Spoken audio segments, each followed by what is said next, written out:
ધંધામાં નુકસાની કરી, જિંદગી થોડા હારી ગયા. એક અદ્ભુત પ્રસંગ મને યાદ આવે એટલે તમને કહી દઉં. ભક્તો, બનેલી સત્ય ઘટના. કચ્છનું પીપળિયા નામનું ગામ. સૌજી ખત્રી, પોતે સુખી માણસ, પણ એક દીકરો સુંદો નામ, ભારે જુગારી જબરો. એના લગ્ન થયા, એટલો જબરો જુગારી. સૌજી ખત્રી થાકી ગયો એનાથી. છેવટે જુદો કરી દીધો. પણ જુદો થયો ત્યારે એના ભાગની મિલકત થોડીક આપી. જુદો કરી દીધા પછી સુધર્યો નહીં. અમુક માણસો સુધરે જ નહીં કોઈ રીતે, એવો ને એવો રહ્યો. એમાં એક દાડો જુગારની બાજીમાં બેસી ગયો, બધું હારી ગયો, કશું જ રહેવા ન પાયું. એના પત્નીને ખબર પડી મારો પતિ બધું હારી ગયો. હવે સુંદાના મનમાં વિચાર થયો મેં ભૂલ કરી, પણ હવે શું કરે? એની પત્ની પાસે આવીને મીઠા બે આંસુડા આપણે પાડ્યા, મારી ભૂલ થયો, મને એમ થાય છે કે મેં ભૂલ કરી, પણ હવે શું? આત્મા કાંઈ ના રહે. એની પત્ની કહ્યું છે કે હું મજૂરી કરીને તમારો પેટ ભરીશ. અને મનમાં આગ લાગી કરે રે, મર જેવા મર્દને મારી પત્ની કોઈના ઘરના કામ કરે ને મારે પેટ ભરવાનું બહુ થઈ. ના પાડી નહીં, હું તને મજૂરી કરવા નહીં જવા દઉં, હું મજૂરી જઈશ. એના બાપાનો કપડા રંગવાનો ધંધો હતો, એમાં મજૂરી ગયો પણ સેટ ન થયું. એના પત્નીના મનમાં વિચાર થયો, મારા પતિદેવ સ્વતંત્ર મિજાજના છે ને કોઈને હાથ નીચે રહીને ધંધો કરવો નહીં ગમે. એ પોતે અશ્વવિદ્યા જાણતી હતી, બનેલી સત્ય ઘટના. એના પતિને કીધું થોડા ઘરેણા દાગીના હતા વેચી રૂપિયા આપ્યા, અશ્વવિદ્યા શીખડાવી, કીધું તમે અશ્વ ખરીદો જાઓ. એક જગ્યાએથી અશ્વ 3 ખરીદ્યા, બીજી જગ્યાએ વેચ્યા તો 3 ગણા રૂપિયા થયા. અને પછી તો ફાવટ આવી ગઈ. પછી મોટા મોટા સોદાઓ કરે, એકી સાથે 20 25 50 અશ્વો લાવે. અને ધીમે ધીમે કરતા પ્રગતિ પામતો ગયો. એને નારી મહાગુણી હતી. મનમાં વિચાર થયો ઠાકોર સંપત્તિ આપે છે તો એનો સદવ્યય પણ ચાલુ રાખવો જોઈએ. બાજુમાં સદાવડો તો ખોલવા માંડી, પેલી બાજુ કમાણી વધવા માંડી. સદાવર્તોમાં ગરીબ આવે, નિરાધાર આવે, દુઃખી આવે, એ તમામને સદાવર્ત આપવા માંડી. ભક્તો કથા એ બતાવે, જેમ જેમ સુખ સાહેબી આવે ને તેમ તેમ તમે પરમાત્મા રાજી થાય તેમ એનો ઉપયોગ કરતા શીખી જાજો. બોલતાની એક દિશા આખી ખુલી હોય પણ સામેની દિશા ખોલો નહીં ત્યાં સુધી પવન ના આવે. ઓરડામાં બેઠા હોય તો ટાઢક ના વળે. ટાઢક જોઈતું બે બાજુ ના વિભાગને ખુલ્લા કરવા પડે.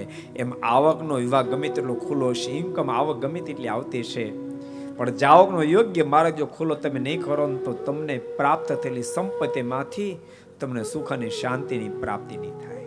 પ્રાપ્ત થયેલી સંપત્તિમાં સુખ જો જોતું હોય તો તમારે સદમાર્ગને વાપરવાનું પણ પ્રારંભ કરવો પડે. તો કે ગોધરાના ભક્તોને ધન્યવાદ છે કે જ્યારે સંકલ્પ થયો, યુવાનોને વડીલોને ધન્યવાદ છે કે તમે યુવાનોને કેવા સંસ્કારો આપ્યા હશે. તમારે દીકરાઓને સંકલ્પ થાય આપણે બધા સાથે બેસીને ભજન કરીએ, સાથે રહીને ભજન કરીએ. ને તો તમને ખબર છે આજ મોટા મોટો વડીલોનો કોઈ પ્રશ્ન હોય તો પોતાના સંતાનો સાંભળવા તૈયાર નથી. અરે આવી સોસાયટીને તો ક્યાં વાત કરો, મંદિર નજીક રહેવા જવા તૈયાર નથી. કારણ કે મંદિર નજીક જાય તો પીવાની એકચ્યુઅલી મજા ન આવે એમ. ધન્યવાદ છે વડીલોને કે તમે મોટા મોટા સંતોની સેવા હશે, એની પાસેથી તમે કેવું જ્ઞાન પ્રાપ્ત કર્યું હશે કે જેને કારણે તમે તમારા સંતાનો અંદર એ સંસ્કારનું સિંચન કરી શક્યા, કે જેને કારણે તમારા સંતાનો સંસ્કારી બન્યા, પરમાત્માની સાથે નિષ્ઠાવાન, ધર્મકુળની સાથે નિષ્ઠા, સંતોની સાથે નિષ્ઠા પ્રાપ્ત કરી અને દિવ્ય કેવા બધા જીવન જીવતા છે જેને કારણે બધાને એકી સાથે રહેવાનો સંકલ્પ થયો. કારણ કે એકી સાથે રહેશે તો સહેજે સહેજે સંસ્કાર રહેશે. નાના બાળકો રમતા હશે, આનંદ કિલોલ કરતા હશે, પણ આરતીનો બેલ વાગશે એટલે તરત કે ચાલો આપણે આરતીનું દર્શન કરતા, ઠાકોરજીનું દર્શન કરતા આવીએ. એ ક્યારે આવી સોસાયટીમાં રહેતો હોય ત્યારે સંકલ્પ થાય. માટે એકવાર વડીલોનો જોરદાર તાળીઓ આપણે વધાવી લઈએ કે જેણે આવા દિવ્ય સંસ્કારનું સિંચન કર્યું, અને યુવાનોને પણ વધાવો કે જેણે એ સંસ્કારને બાપ ઝીલ્યા, એ સંસ્કારને ઝીલ્યા. મને એમ થાય છે આપણે 2 સેશન રાખ્યા, આના કરતા પહેલેથી 1 સેશન કથા રાખ્યો, 8 થી 12 રાખ્યો તો બહુ સારું હતું. આવીને ઠાકોર જમાડી જવાનું, બધાને કથા બે જવાનું, પછી નહીં ઉઠવાનું 12 વાગે 1 વાગે 2 વાગે. તો હવે આ ફેરી તો જેમ થયું એમ નેક્સ્ટમાં પ્રતિષ્ઠા માટે એમ કરશું. Okay done. પછી આપણી કથા રાખવાના છો ને પ્રતિષ્ઠામાં. હા, નહીતર કઈ નક્કી નહીં આપણે અહીં ડન કરી જાય ને પછી તો વાંધો ને, તમ તારે ગમે ને રાખજો, હું તો કથા સાંભળવા આવી છે. કથા તો કહેવાનો જે આનંદ છે એને કથા સાંભળવાનો અધિકો આનંદ છે. બહુ આનંદ આવે. સાચું કહું, મને કથા કહેવી બહુ ગમે, સાંભળવી બહુ ગમે. કારણ કે પરમાત્માના ચરિત્રો શ્રવણમ મંગલમ યશ કીર્તનમ યસ્ય મંગલમ. પહેલા સાંભળવાને મંગળમ કીધા, કહેવાનું મંગળમ તો બીજી વાર કીધું. અને નવધા ભક્તિ પણ શ્રવણમ કીર્તનમ પહેલા શ્રવણ ભક્તિને શ્રેષ્ઠ કીધી, ગાવાની વાતને સેકન્ડ નંબર આપ્યો. પ્રથમ ભક્તિ કર સંતન કે સંગા, પહેલા શ્રવણ કરવું એ શ્રેષ્ઠ છે. માટે વાંધો ને તમ તારે બીજા કોઈ વક્તા આવશે તો આપણે સાંભળાવશું. આમંત્રણ આપશો ને અને સાંભળો. ત્રીજું કહો, આમંત્રણ ન મળે તો શાસ્ત્રનો મત એવો છે કે જ્ઞાન યજ્ઞ થતો ને આમંત્રણની આવશ્યકતા નથી. નહીં આમંત્રણ આપો ને તોય આવશે ને. બોલો, આમંત્રણની જરૂર નથી. શુભ કાર્ય થતો હોય ને આમંત્રણની ક્યાં આવશ્યકતા છે? શ્રેષ્ઠ સંગ માણસને મહાન બનાવી શકે. હવે સુંદર શેઠ બની ગયા. અહીં અઢળક ઇન્કમ આવવા મળે, એટલો બધો અમીર માણસ બન્યો. મોટા કોઈ પણ કામ કરો તો પૂછીને કામ કરે. આટલું જ નહીં, અંગ્રેજ સરકાર મોટા રજવાડાની સાથે કોઈ સોદા કરે ને તો સાંખમાં સુંદરી શેઠની સાઇન કરાવે. સુંદર શેઠ સાઇન કરે તો સાંખે સત્ય મનાય. ધર્મપત્ની સાથે યાત્રા કરવા માટે ગયા અને યાત્રા કરીને ફરીને જ્યારે ભુજમાં પધાર્યા ને ત્યારે તમે કલ્પના કરો, અંગ્રેજ સરકાર એનું સન્માન કરવા માટે ઊભી રહી ગઈ.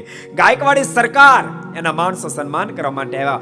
ગુજરાતના તમામ દેશી રાજાઓ એનું સન્માન કરવા માટે આવ્યા. સુંદર શેઠ યાત્રા કરીને પાછા આવ્યા છે અને 24 જેને સદાવડતો ખોલ્યા, હજારો નિરાધાર દિન દુખિયાને માટે આધારભૂત બની ગયા. પણ કારણ માત્ર એમના ધર્મપત્નીના દિવ્ય ગુણો બન્યા છે. એના ધર્મપત્નીના મનમાં વિચાર થયો, ઠાકોરજી આપણે સુખિયા કર્યા છે તો સુખને વહેંચીને ભોગવાય. એના પતિને કીધું, ચાલો આપણે બાપુજીની પાસે જઈએ અને પિતાજીને સમજાવીને આપણી સાથે લઈ આવી. સૌજી દાદા ખત્રીને ત્યાં ગયા છે અને પતિ પત્ની બંને વિનંતી કરી, પિતાજી આપ અમારી સાથે રહેવા માટે આવી જાઓ.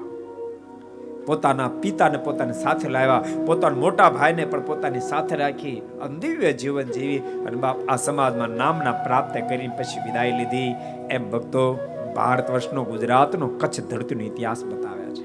अगर ये वीडियो आपको पसंद आया हो तो लाइक करें और शेयर करना मत भूलिए कथा चैनल को, और बेल आइकॉन पर क्लिक करना मत भूलिए लेटेस्ट वीडियो सबसे पहले पाने के लिए.